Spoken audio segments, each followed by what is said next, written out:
Okay, while we get settled in, a quick show of hands. How many of you believe that your job's at risk to AI?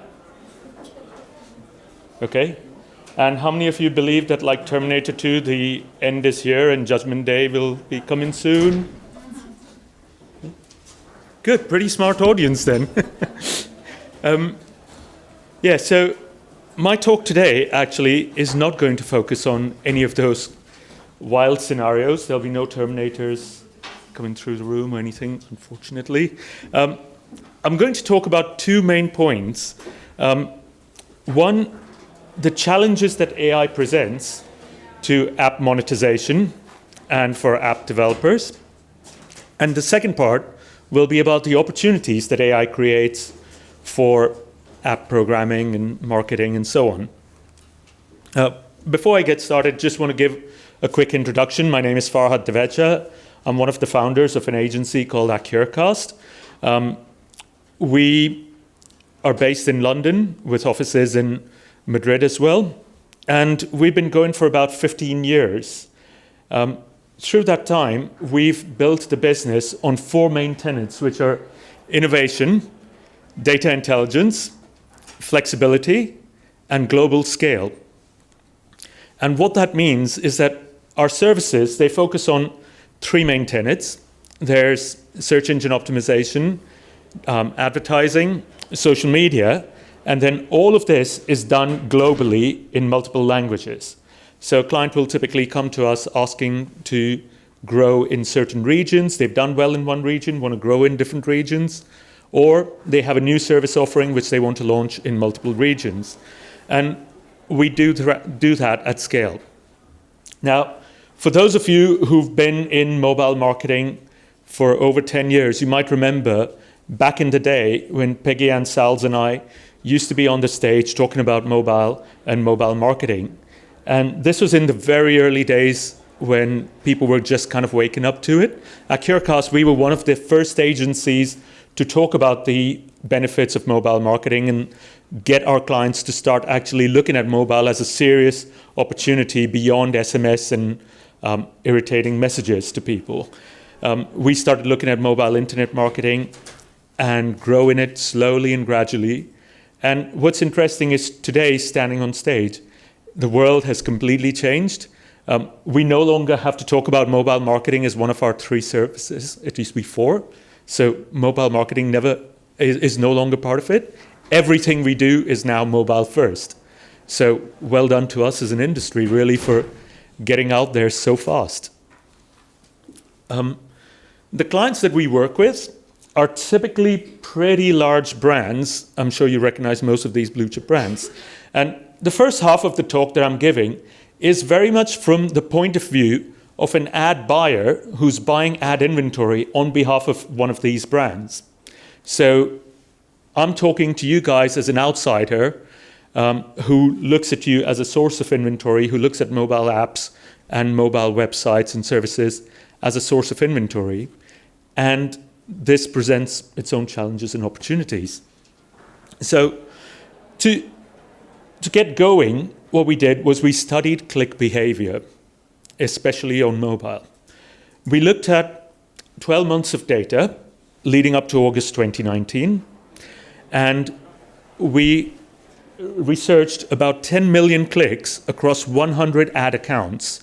Now, these were ad accounts in a wide variety of industries, so we weren't polarizing on any one thing. The only data we were limiting to was making sure that these advertisers did mobile as well as desktop as well as tablets. And what we found was fairly interesting. 60% of ad clicks came from a mobile device. Now, that's up from 49% in the previous 12 months. So fantastic growth. You know, when you hear people talking about mobile first, this is what it means, that mobile actually is the primary source of traffic for our advertisers and for us.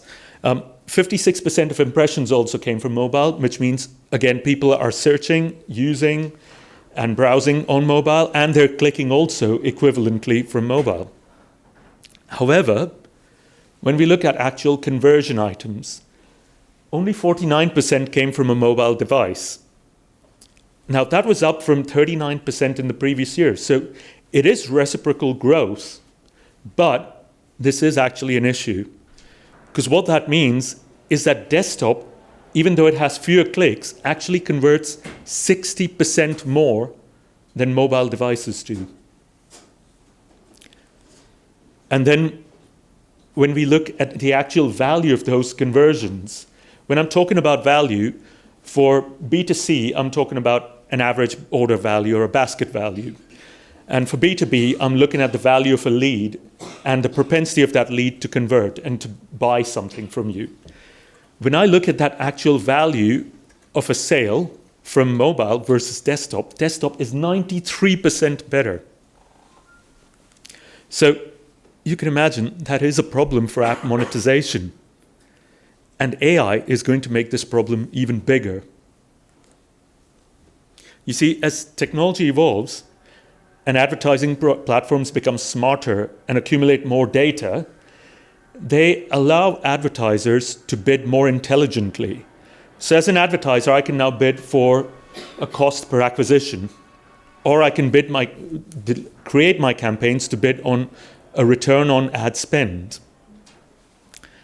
And when I can do such intelligent bidding and allow the platform to intelligently optimize for that, what happens is that the platforms automatically start weaning out placements, ad types, ad variations that aren't performing, right? So things like creative A versus creative B, that's a no-brainer. But also platform A versus platform B, app A versus app B. What that means for app monetization is that when systems start automatically pulling out the bad ones, any app that isn't delivering value, that isn't actually delivering conversions for our advertisers, will eventually drop out of the ad auction. Because if I'm setting my systems to only deliver ads where they're likely to convert, the system is not going to deliver my ad on an app which typically leads to huge volumes of clicks, but no conversions. Or that leads to some conversions, but they're all very low value and end up costing me more than they're worth. Obviously, as developers of apps, you need to start recognizing this challenge and fixing the problem. I'm not going to get into too much on what the solution is out here, but very simply, in my world, I like to see apps that are building for value. So if you just build for clicks, that's not the right answer. You are going to get hurt in the long run. If you can add value, if you can make sure that customers coming from your app to our advertisers' websites or their own apps and so on are actually taking real-world actions, that's when you'll get more and more clicks and more ad inventory on your system. And, very simplistically put, think about this. Think about what is going to add more value in real-world terms. If you look at these two examples, that one out there, I'm sorry if you guys are here, whoever built this app, but that app out there has an ad right next to the primary click objective. Now, systems admittedly have become a lot better at weaning out accidental clicks, but they're not perfect. And even if somebody clicks and stays on, doesn't necessarily mean they're going to be in any frame of mind to make a purchase. Not going to last very long in a world built on AI. This, on the other hand, might give people a lot more food for thought, because you're taking an action to look at an ad, you're actually reviewing the ad and then deciding whether or not you want to take an action further from there. So think always about adding value.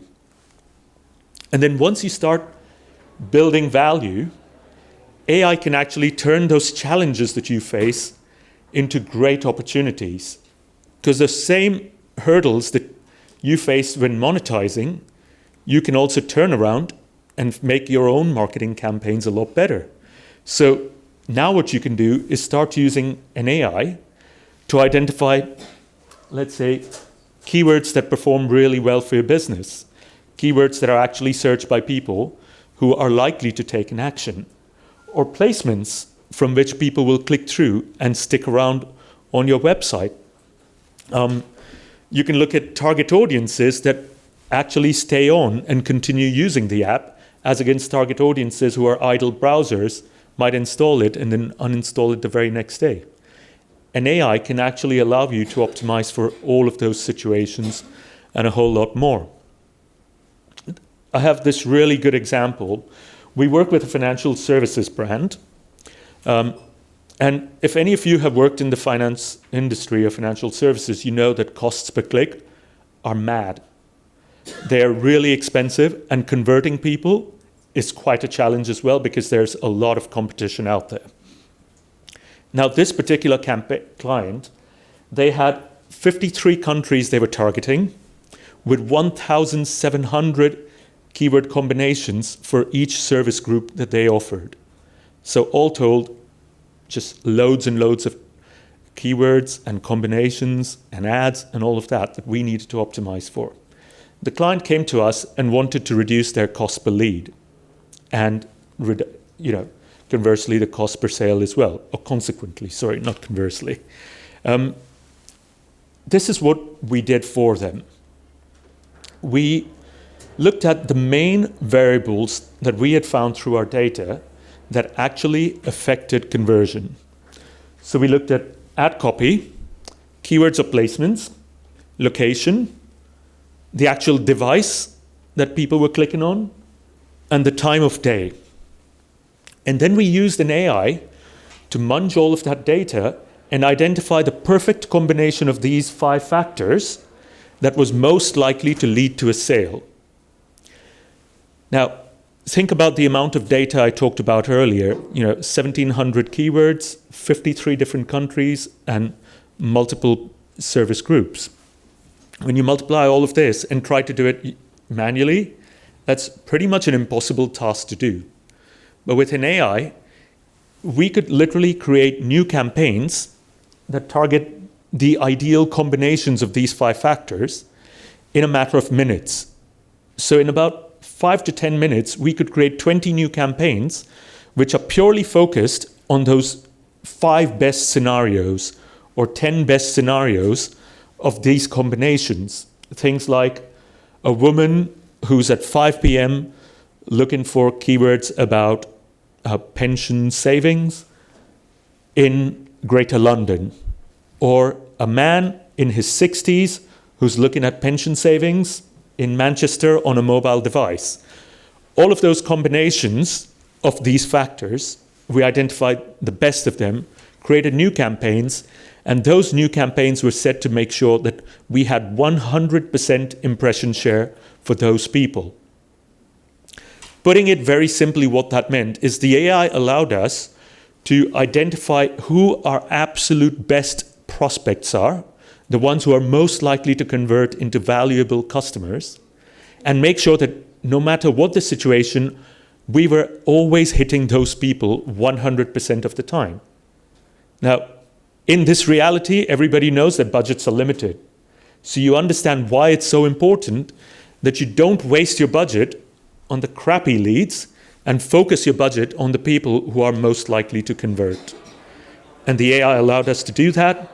Over time, what that allowed us to see is a drop by about 50% in the cost per lead. And what was even more interesting was that these good quality leads actually started converting much more rapidly as well. Now, in a financial services business, the faster you get to the leads that are likely to convert, the more likely you are to win them before one of your competitors gets in touch. So big, big wins all around. Now, a very important thing to think about is that today, your customers don't actually live on one platform. And this is true across all age demographics. People in the UK, I read recently, on average, say they have 6 social profiles across multiple age groups. Now, Facebook still is the dominant social network, but less than 30% of people actually only exist on Facebook. So the vast majority of people have multiple networks, and that average is 6. If you're familiar with all the social platforms and the ad platforms and so on, you'll know that the platforms very much like to keep people in silos, and your actual users don't live in silos. So for you as a marketer, one of the first things I would say is you need to start looking at going multi-channel. It's really important because that's where your consumers are.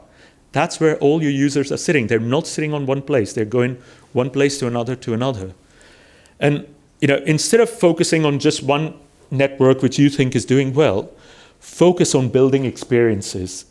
Engage nicely with your customers. Engage authentically. Last week I was at a conference about sports, and it was amazing how much of a difference you'd find when people were talking about ad campaigns that authentically engaged women in sport versus the people who paid money to be out there during the FIFA Women's World Cup.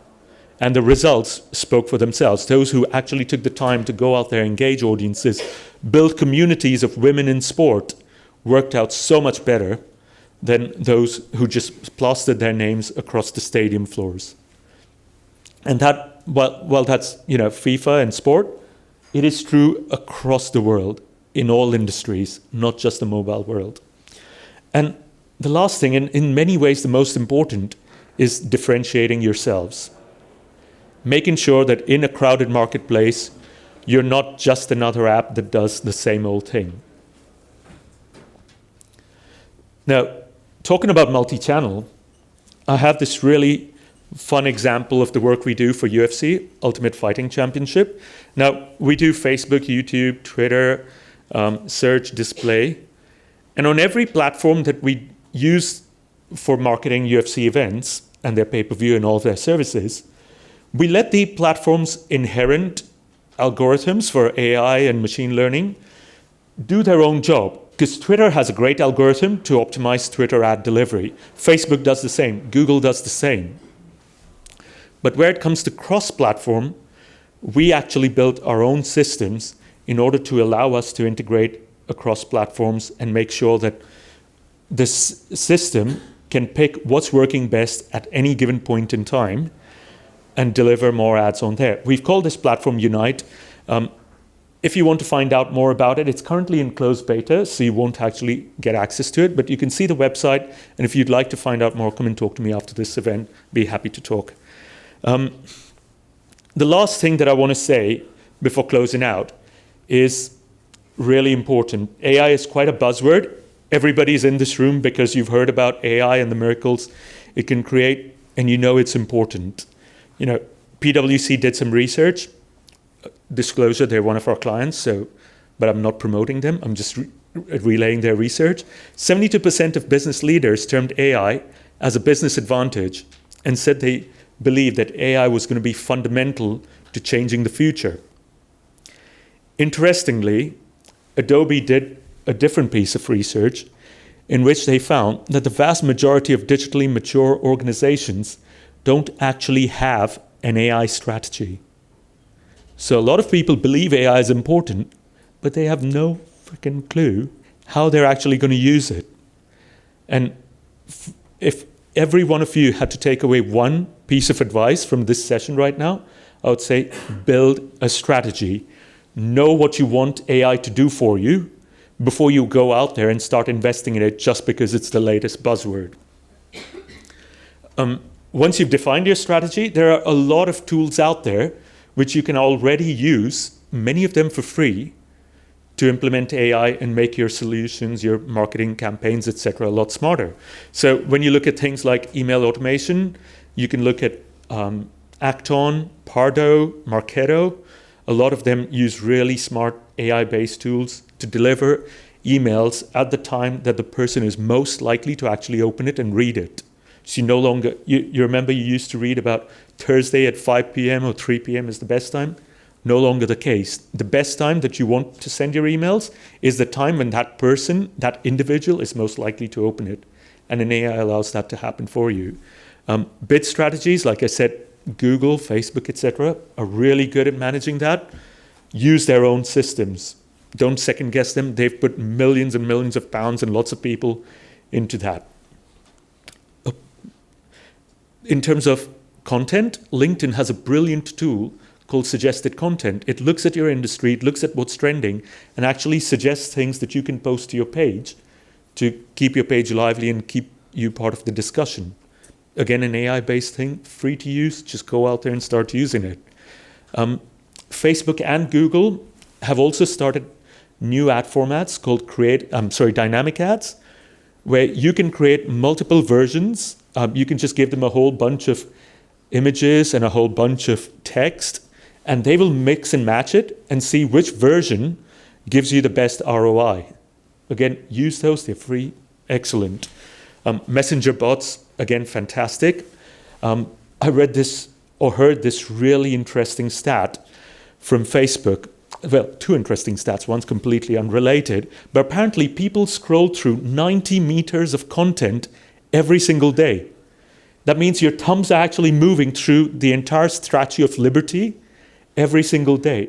That just blows my mind when I think about it. Completely unrelated to AI.